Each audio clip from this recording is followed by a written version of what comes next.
Yeah, I know who you guys are. You guys are the type of people that want to shit all over the little guy. And little guys, this is going to be a video to teach you basically how not to get shit on.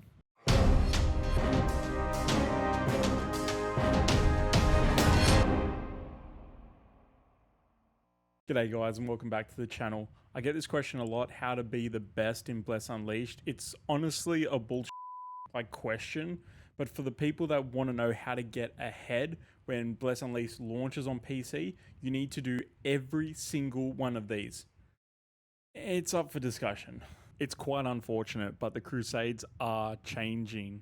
So when it actually launches, we won't be able to do these naughty Crusades that you'd be able to get B grade gear straight away at level 1. So that's changed. So we can no longer do that. So if you're going to try and do that, you're shit out of luck. Right, so we don't have Crusades, and honestly, it's probably a good thing. How are we going to get gear otherwise? Well, mainly by just playing the game. There's no real trick of the trade to this. This one is really going to be a sore point.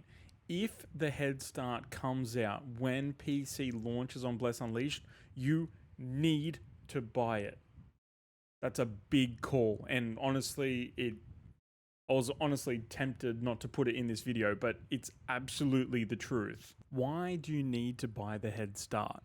The question that everyone's going to be asking. You need to buy the head start so you can race to get to certain points in the game before anyone else to maximize your starseed income. Let's say you race to where you unlock your estate, for example, somewhere around 23, 25, right? You unlock your estate, and immediately after doing that, you can now go capture rare tames. Granted, the rare tames are extremely, well, they're rare. You tame them and there's a chance that it will just be a livestock or it could turn into a mount card. However, you have that ability to go do that before anybody else, especially and obviously before the ones that had not bought the head start.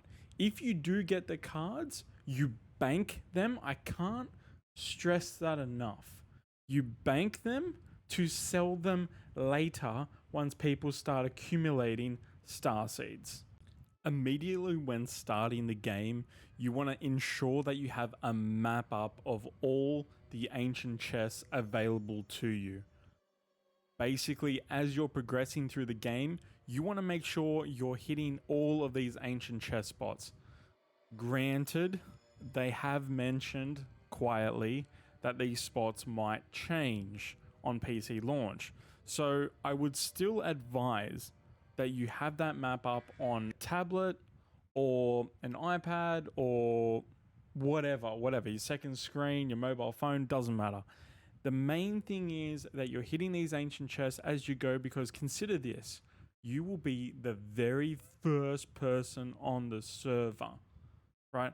So you're going to have access to all these spots before others. Are they going to have them spawn periodically at launch? I don't know, but why take the risk? Ancient chests have some of the most powerful recipes in the game. Now, that's not going to be necessarily true for PC, as we're going to shortly be seeing S-grade recipes and S-grade gear, more towards late game. But my point is this. Some of these recipes that you find in the ancient chests are some of the best in slot gear that you can get. Now, the problem with this I have is, if someone gets a recipe, you've basically won the game. Now, I know how that sounds, that might put a lot of people off, but it's absolutely true. The minute that you get that recipe and it's the attack recipe on gloves or boots or whatever, you've just beaten the entire game. Just because of the amount these pieces sell for on the auction house, because that's the only way to get these recipes, by the RNG from the ancient chests. And that's why it's so important to make sure you're hitting every single one on that map. You're not necessarily going out of your way. I promise you 90% of spots you're going to run past as you're going from quest to quest and zone to zone. Crafting cores. I still don't believe that people don't know about this. Honestly, it blows my mind. Now, granted, cores aren't as hard to get as they were before, right? But as you're progressing through the game, make sure you're stopping at the auction house. I'm just going to flick to a video that I had done prior for a group of buddies that I'm going to use for this video to explain how you can get cores mega quickly, cheaply. Take it away, past Luke. Crafting cores, guys, this is absolutely critical. You can gain so many cores without moving anywhere. It is absolutely disgusting. A lot of people still don't know about this method. I was probably one of the first on Xbox to kind of start telling people about it, mind you, after I got my 200,000 cores. But this is how you do it. You can craft blue grade C gear and you can dismantle it in the fire, right? So basically what we were doing was we were going to an auction house in Tristeza or wherever, it doesn't matter where you are, going to the sales materials, miscellaneous materials, and buying a few of these fragments. Now, you don't buy all the fragments, you're only after 3. You're after the Noxious Ghoul fragments, you're after the Black Knight fragment, and you're after the Murderer fragment. Now, basically, these days you can get cores pretty easily. This method was great back in the day, and in my opinion, if you can snap those up for cheap, it is still worth doing on your downtime, just sitting at a fire, watching YouTube, whatever. So the regionals that are around nowadays give tons of cores, mainly because of the armor, weapons that they drop frequently and often every hour or so, right? So it's not necessarily the biggest deal to do it or not, but if you're at the auction house, just buy them all. So getting back to getting ahead, the biggest thing is racing. 25, you're getting your rare mounts or your chance to get your rare mounts. You're also banking a lot of B grade gear that you're going to get from the North regionals. You're going to get this for virtually for free and you're not going to need it at all. Now, you're getting the B grade pieces and you're listing them on the auction house for between 5 and 20k star seeds.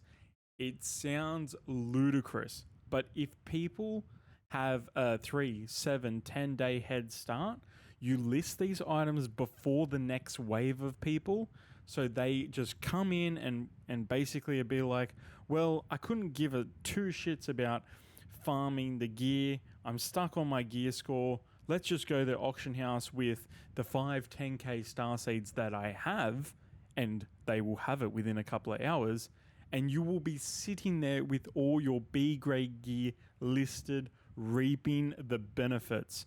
This is a huge, monstrous advantage for between, I would say, 4 to 10 days. It is outrageous.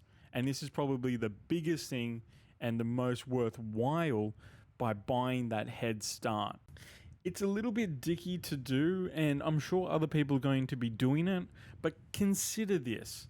If you have 20, 30, 50 pieces, and trust me, it's easy to get, at 10k star seeds, which is nothing to the new person, but 500,000 star seeds for you for doing the absolute bare minimum. Now, when console launched for me, I got probably between 3 and 10 million star seeds within a month or two doing this method and this method alone. So you can definitely see how the B grade comes into play with getting that head start and absolutely smashing content. Understanding gear rolls and runes. This is absolutely critical. This can put you as a poor person or a very rich person incredibly quickly. It's all governed by RNG, so you got to take that as you will. Understanding max god rolls is basically the stat that the weapon can roll whatever value. So, for example, this wand is 530, considered max god roll. Now, if you do get these kind of weapons and armor pieces, they sell for millions of star seeds, and that's going to be true for PC. I promise you it will be a thing. People are going to be chasing god rolls again. If you do get these pieces, you do not want to sell them for months. I know it sounds crazy and I know everyone wants to gear up and whatever. You can use them and then sell them if you're moving from PvE to PvP or vice versa, whatever. But you don't want to sell them in the interim. You want to wait and capitalize once people get the star seeds, right? So basically, understanding the stat weights, all weapons and armor are different. They can roll slightly different. So, for example, the attack power is a max 530 roll. You get crit damage for 27%. It's just you got to understand what they are and how to identify what's valuable and what's not. Now, that's probably a time for another video because it does get quite in depth with rune colors for PvE and PvP as they differ. The runes colors will also be a weight for what jewelry pieces that you can use. So each one are valued quite differently. So you've got to be extremely careful what you do and what you list. If you are not sure, put it in the bank and wait for someone to just say, hey, I've got this piece. What do you think it's worth? If it's worth $1 million, then you got to decide whether to keep it or sell it. So these pointers alone will put you ahead of the curve massively. The mounts is a huge one to race to get the estate unlocked. The ancient chests literally put you not out of the way at all. You don't have to go hunting for them, just have the map open and hit them, right? The other big thing is the B grade gear. That is probably the biggest outrageous thing. And people will basically be saying, Luke, it's changed. It's not like the same on console. Yeah, you know what? That is true. But consider this. People will still be struggling to meet gear score requirements for days, if not the week and a half. People aren't going to be as hardcore as you. And the people that I'm talking about in this video are the ones that want to get ahead.